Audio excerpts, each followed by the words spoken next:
Welcome back, it's me, Lou. I'm here for another action figure unboxing and review, and today from McFarlane Toys in their DC Multiverse line, we are featuring Shazam from the upcoming film Shazam! Fury of the Gods. Alright, so as you can see, this action figure is based on the likeness of actor Zachary Levi, also known as Chuck, if you remember that much beloved television series from years ago. It's a wonderful looking figure. I found this today at my local Target. On the back, we have a nice comic book style illustration, which is kind of surprising, especially since the figure is associated with the upcoming live action movie. You figure at least it would have like a production still or something. But either way, I'm excited to check out this figure. The only other Shazam figure I have in my collection is King Shazam, from maybe like a year and a half ago. There was a gold label Shazam, but I think that was I want to say a Walmart exclusive, but I never was fortunate enough to find that in the wild. I might eventually just hunt it down on eBay if I could find it for a decent price.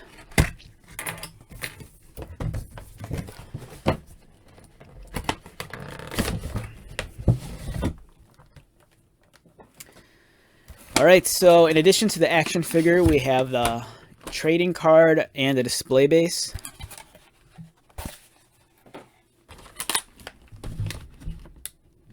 You'll notice a couple of extra accessories. We have an additional pair of hands, also some lightning effects. And let's get to our main event.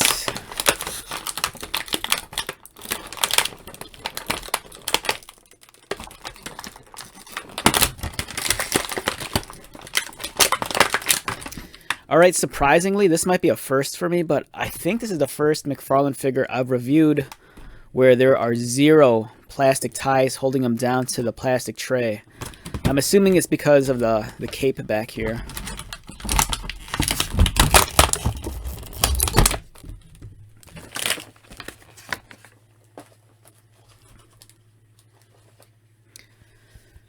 Alright, let's get started and take a look at this figure up close.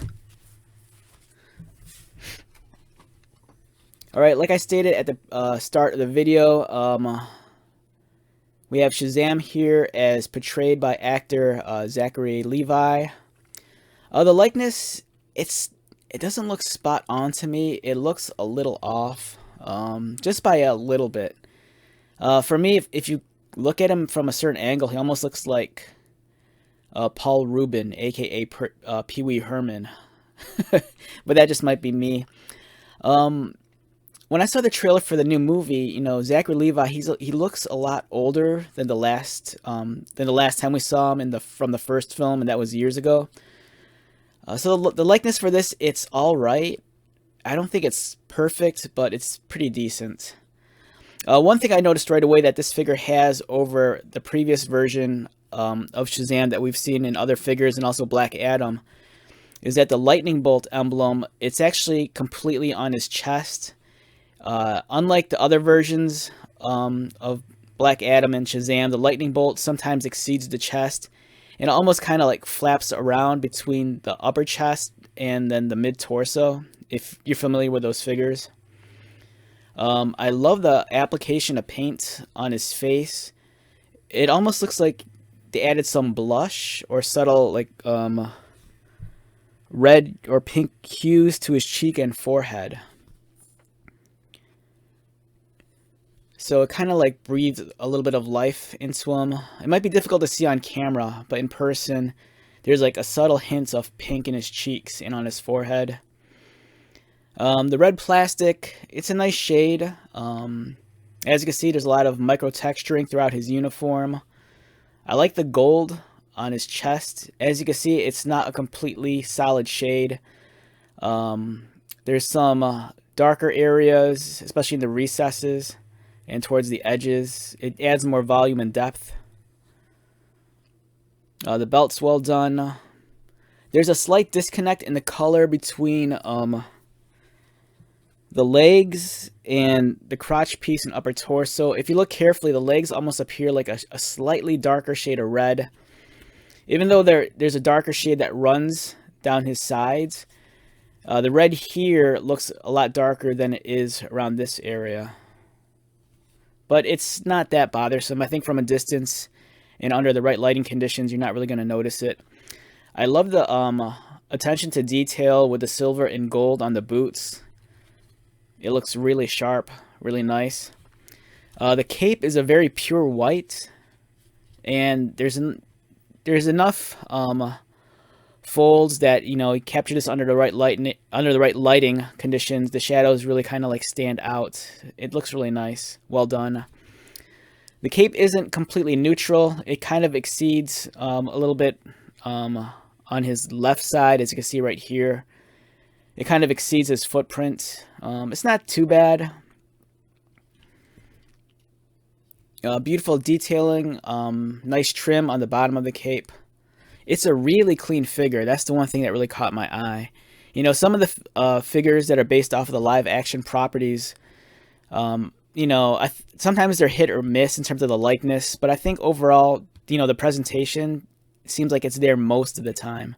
There's some figures like the John Cena Peacemaker where, the likeness is kind of off.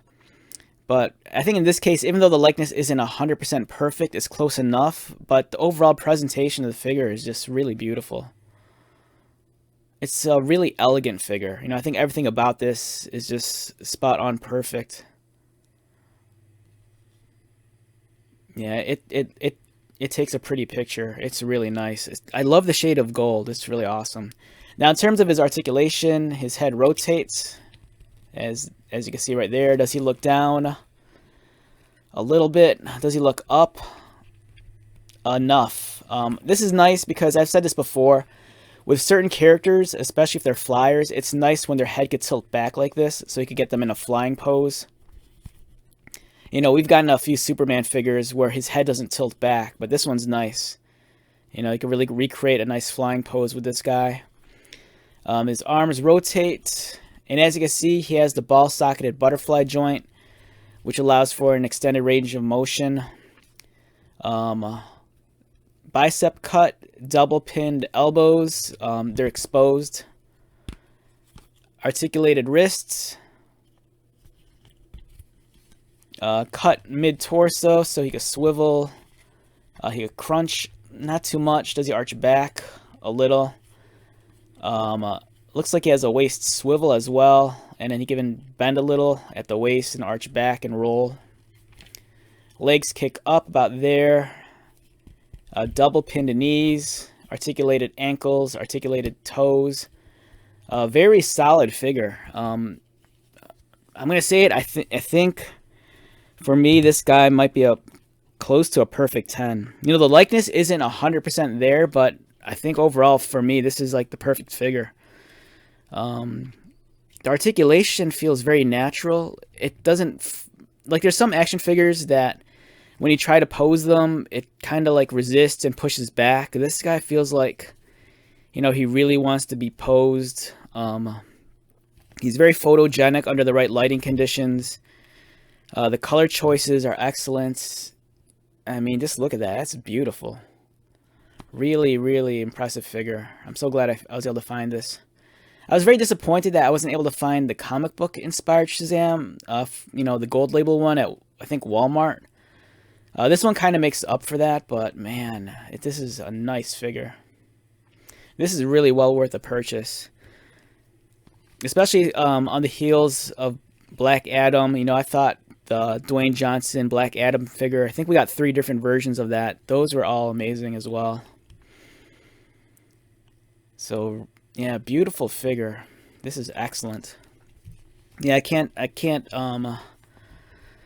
stress how impressed I am with this figure. I think if even if you're not a fan of the movies or of the character, this is really, well worth the purchase. It's awesome. I like this guy a lot. The cape, it's a nice material. It's not too thick. It's not too heavy. It's, and it's just really well done. Well executed. Definitely one of my favorite figures at the start of this new year. All right, with that being said, let's wrap this one up. Once again, my name is Lou. If you're new to my channel, welcome. If you are a returning viewer subscriber, thank you so much for your continued support. I greatly appreciate it. So until the next video, be safe, take care of yourself, buy lots of toys, and most importantly, be happy. And I'll see you at the next one. All right, later.